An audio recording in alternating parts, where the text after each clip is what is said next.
Selon Guy Debord, le détournement consisterait à ôter le sens de l'œuvre originale pour lui en donner un nouveau en la recontextualisant. Cette pratique est déjà commune chez un Walter Benjamin dont on sait qu'au moins 75% du livre des passages seraient des transcriptions directes de textes copiés.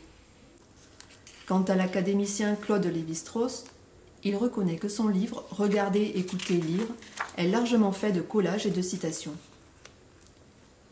Lorsque Lévi-Strauss publie en 1955 Triste Tropique dans la collection Terre humaine, il fait figure de pionnier.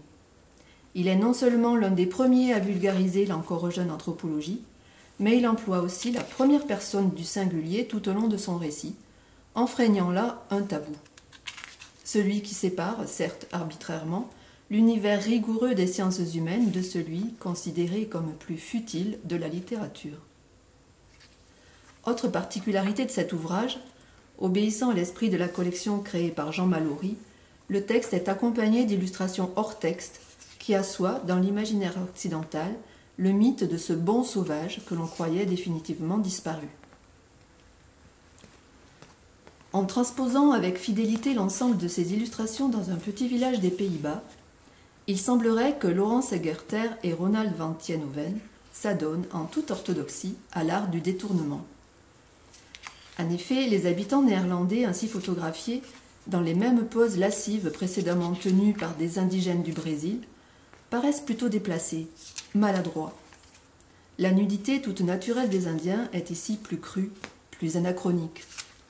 Mais en même temps, cette réappropriation a une fonction critique plus inattendue, car elle fait ressurgir un élément sous-jacent dans les images de Lévi-Strauss, mais passé sous silence, celui de leur mise en scène.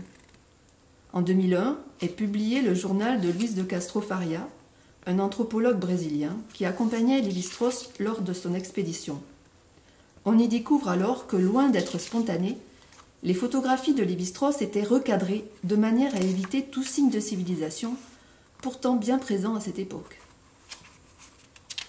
Les deux hors-textes placés en vis-à-vis répondraient donc à une même logique, certes plus évidente dans l'œuvre d'Egerter et van Tienhoven, judicieusement masquée dans celle de Lévi-Strauss.